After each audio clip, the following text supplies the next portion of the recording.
Hi everybody, and welcome back to my channel. I'm Gabrielle Love. I go by ERYCACANE on the web. That's my screen name. And yeah, I'm back again with another video because I'm trying to get in the groove of making these videos, rolling them out. I hope somebody's proud of me. This video in particular, I want to preface this video by saying that I moved to DC more than one time. I moved to DC twice actually, and I think the first time I'm going to tell in another video, because if you follow me on Snapchat or on Twitter, I've talked about the show called Pose on FX. So the first time I moved to DC, I moved and I was a part of the ballroom scene, and that was a whole adventure on its own.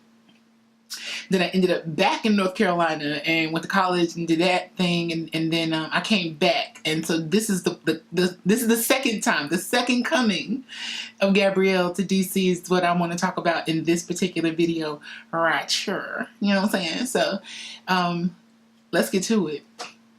So like I said, this is about the second time that I moved to DC, and when I say second time, I mean like this current time I moved.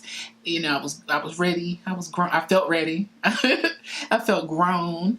I felt like it was time. It was time for me to tackle the big city. I was like, yo, I'm ready to do this. And so this particular time, it was it's like now I got to think back to what year it was. Like, maybe 2002. 2003, 2003. You know, my mom had passed, and then we had my mom passed in November of 2002, and then we had Texan, and then we had a family reunion that summer in June, and in that family reunion I met a lot of cousins and distant relatives that I hadn't met. They hadn't seen me rather since I was a kid, since I was young. You know, they were too young to really remember. But we had a family reunion, and at that family reunion I ran into some family members that were from DC, and we linked and we clicked, and they were saying basically, you should come up to DC and get yourself together, and they basically put it out there like it was an offer. But I wasn't really sure if I wanted to take them up on that offer. Now again, I had already lived in DC for some time prior to this, but I wasn't really sure I wanted to come up and live with them because I didn't really know them like that, But anyway, so I was working front desk in hotels, and I was doing a lot of research online all the time, and I wanted to go to a particular hormone doctor that was in DC. That was one thing about DC that I liked, that I remember from living there the first time, is that it was very it was very welcoming for trans women and trans people. It was a lot of programs and things for trans people in DC to be a part of, and to have a life, and I'm from Greensboro, North Carolina, and where I'm from, it just wasn't part of the conversation. Not to say that it wasn't there.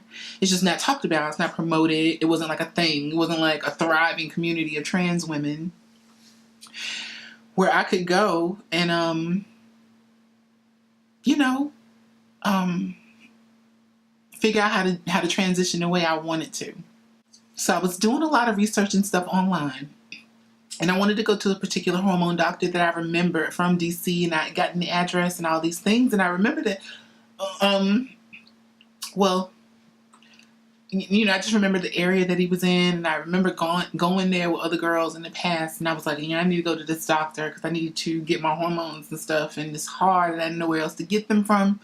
So I got on a Greyhound bus. I didn't think I could schedule an appointment because it's like a GP, like a general practice doctor with his own office, his own practice, and he just happens to cater to trans women as well. Just over the years, through word of mouth, through different trans women, people would say, girl, you need to go there. You can get, your stuff together. So I got on the Greyhound and I jumped up and I came to DC to go to this particular doctor's office. And when I got there, it was closed. And I remember he was closed like on Wednesday. It was randomly, he had these random closing times where it was, Wednesday, which is like a middle of the week, you wouldn't think anybody would be not open on Wednesday. But he wasn't open on Wednesday. And even during the week, he was closed for like these segments of hours. Like he would take like these long hour lunches or breaks. I didn't know this at the time. You know, I was a lot younger. So I'm here in DC. The doctor's office is closed. I didn't get my hormone shot. I feel a little defeated, but now I don't know what to do. I don't want to go home.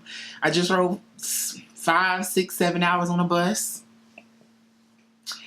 So I remember that these cousins that I had met at the family reunion, I went to the nearest payphone to make the phone call to call them, and I did. I got in contact with them, and they gave me the information on how to make it to where, you know, where they were. But at the time of doing that, I'm at the payphone, and I'm wearing like a short skirt that's black. It's a skirt. It's got shorts underneath it, and it's black, and it's kind of like a cheerleading skirt. And I have on a white A-line V-neck t-shirt, Hanes regular t-shirt, and some shell toe Adidas, and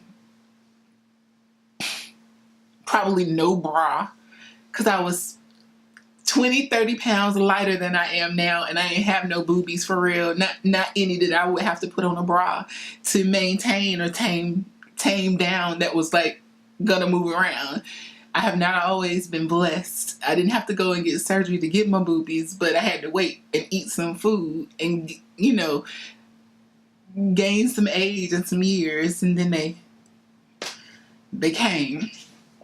But anyway, so I'm sitting at the payphone, and I've just made this call to my family members, and there's this man. I'm standing. There's a car dealership inside the gate, and this car dealership no longer exists in this particular area anymore. But there was a car dealership, like, you know, a used car lot inside this gate, and there was a man like standing there looking at me as I'm on the phone. And he's like, he comes over to the gate to where I am against the payphone, and he's like, you know, trying to talk to me. And he's like, come in, you know, come inside, you know, come here and talk to me. So I go in to talk. No, he asked me, he said, are you one of those special girls? Is what he said. And I was like, yeah, cause yeah. We're like a unicorn, like, yeah. Yes, I am. And he's like, come and talk to me. So I go into the car dealership, into the gate, and he's like, come in my office and let's talk. It's a black guy, older, a little heavy, but attractive. And we get into the car dealership, to the office part of it, and he's like, I think he asked me to give him some head, and he offered me $100.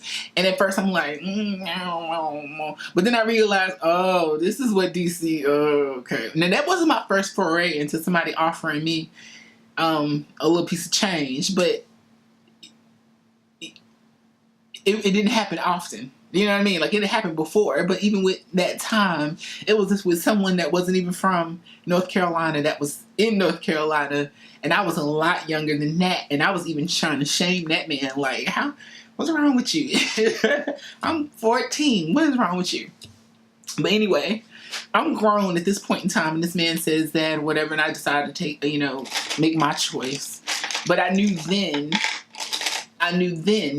this is what DC has to offer, and this is what time it is. I wasn't particularly ready to concede to that, but I knew. I took that mental note, and I knew.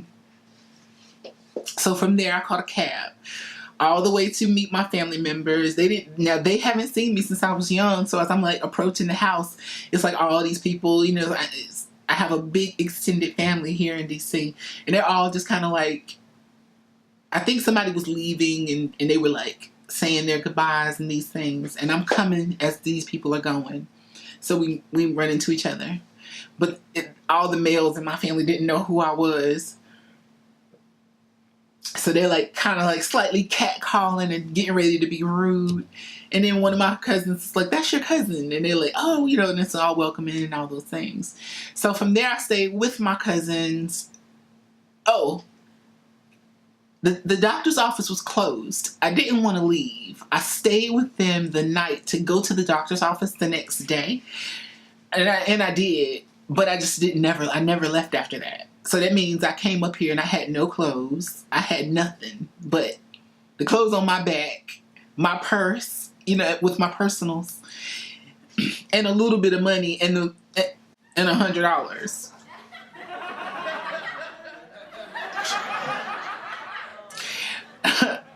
But so I went and bought like cheap clothes, like rainbow and different little places, just stuff to look cute. And I'm like a hanger, so anything looks good when you like skinny as hell, and anything looks good. You can just put on some stuff. You got a pretty face and no real body to speak of because you're so skinny, you're so thin.